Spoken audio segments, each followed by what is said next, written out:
Se sanoi mua murhaajaksi. Minua, joka olen niin hyvä sydäminen, että hyvyys suorastaan pursuu ulos korvista niin, että siihen voisi vaikka liukastua. Ja mikä olisi ollessa hyvä, kun mä olen nimittäin niin taivaallisessa kännissä. Ei olisi muuten uskonut tämän päivän satamisen lopulta. Tämä alkoi nimittäin niin surkeasti ja onnettomasti. Mut oli kutsuttu yksi häihin tässä lähellä yhteen paikkaan, jonka nimi on Kaana. Siis Kaana! Kuulit sä? Sen takia aivan yleisesti sitten puhutaankin Kaanaa häistä. No mut oli Ei mä sanoisin jo. No, mä tulin sinne. Hääpöytä oli jo katettu, mutta kukaan häävierasta ei istunut syömässä. Vaan kaikki seisoivat ja kiroilivat. Morsiamme äiti itkeä tillitti ja morsiamme isä hakkas kiukkuissaan päätään seinään. No mitä nyt on tapahtunut, kysyin minä. Onnettomuus. Mitä? Onko sullahan ne Josu karkuun vai? No ei. Kun sullahan ne on tuolla, joka kiroilee kaikista pahiten. No mitä nyt sitten on sattunut? Juuri huomattiin, että kokonainen tynnyrillinen viiniä. Tynnyri, joka oli tarkoitettu tuhottavaksi näissä hääjuhlissa, oli muuttunut etikaksi. Mitä? Kokonainen tynnyrillinen viiniä muuttunut etikas on siinä onnettomuutta kerrakseen. Sateen kastelema morsia vielä menettelee, mutta etikkaan kastettu se on kyllä pois potkittava onneton oli. Ja kaikki itkivät ja kiroilivat.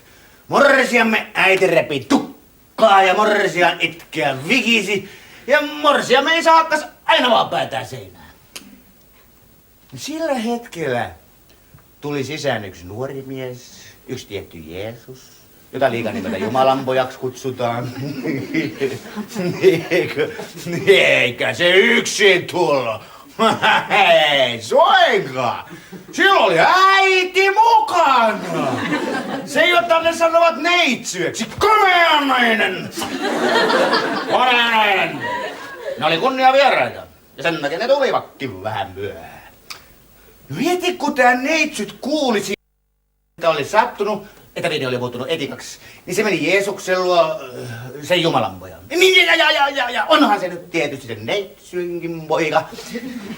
Ja sanoi sille, että kuule poika kulta, kun sä olet tuommoinen hyvä sydäminen ja teet tuommoisen ihmettekoja, niin viittiks vähän vilkasta, mitä sä voisit tehdä näiden ihmisten hyväksi, että ne pääsis tästä pahasta ja sekasorrosta?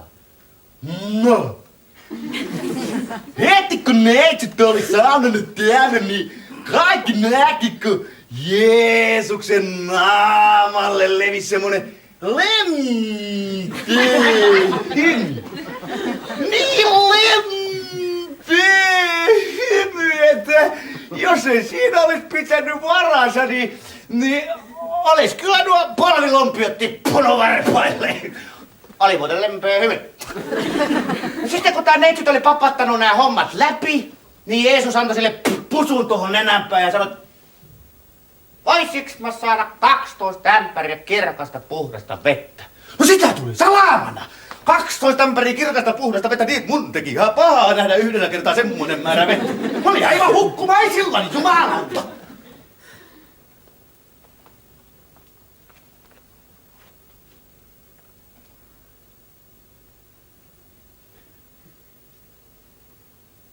Oli tullut semmonen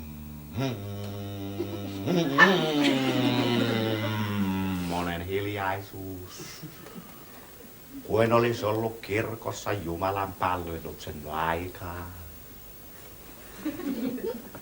Jeesus hieroskeli käsiään. Sautti sormiaan. Nosti käden ylös, tai 3 sormea, vaan 2 oli kippurassa kämmentä vasten, ettei reikä näkyis. Ja alkoi tehdä merkkiä siinä veden päällä. Semmosia merkkejä, semmosia merkkejä, joita nyt vaan Jumalan pojat osaa tehdä. Ja minä seisoin siellä vähän kauempana, johon mä sanoin, että mua ällöttää nähdä yhdellä kertaa semmonen määrä vettä. Eikä edes kattonut. Kuitenkin. Mun sieraimeen tuli murskattujen viinirypäleiden tuoksu. Ei se muutakaan voinut olla. Se oli viiniä. Ja jumalauta, millaista viiniä. Ne toi mulle kannullisen ja Matti siitä kulauksen ja... Voi kiiras, tulen kidutus, millaista viiniä.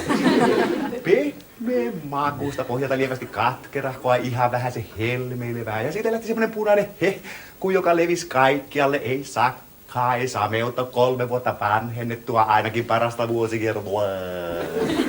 Ja se meni kurkusta alas ja kurisi vielä matkalla ja jäi vatsaan leveä.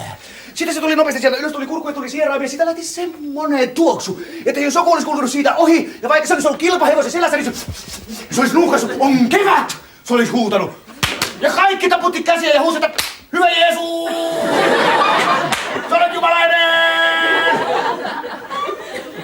Ja entäs neitsyt? Neitsyt oli ihastuksissaan, kun sen poika oli niin hyvä tekemään vedestä viiniä. Ja vähän ajan kuluttua niin me oltiin kaikki päissämme kuin ankat. Morsiamme äiti tanssi. Morsian oli se varsinainen päivänsäde. Ja morsiamme isä hakkas aina vaan päätään seinään, kun kukaan ei ole muistanut kertoa sille ihmiselle. Ja Jeesus seisoi pöydällä ja lorautteli viiniä kaikille. Huusi, tulkaa tänne! Ottakaa niinku irti elämä, ottakaa nyt perkele, ajatelkaa ikuisuutta. Silloin se huomasi neitsy. Oo pyhä nainen. Oo Madonna. Äiti. Suokaa anteeksi. Minä en huomannut. Tulkaa ottamaan viiniä. En mie voi juoda viiniä, kun minä tottunut. Saa minun pääni pyörällä ja pistää minun puhumaan pehmosia. Ei äiti. Ei tämä viini. Tämä on hyvää viiniä. Ehtaa viiniä. Mä itse syö tähän. Ja sitten on vielä olemassa semmosia kirottuja ryökäleitä, joka väittää, että viini olisi pirun keksintyä. Syntiä, vihstahousun viekotusta.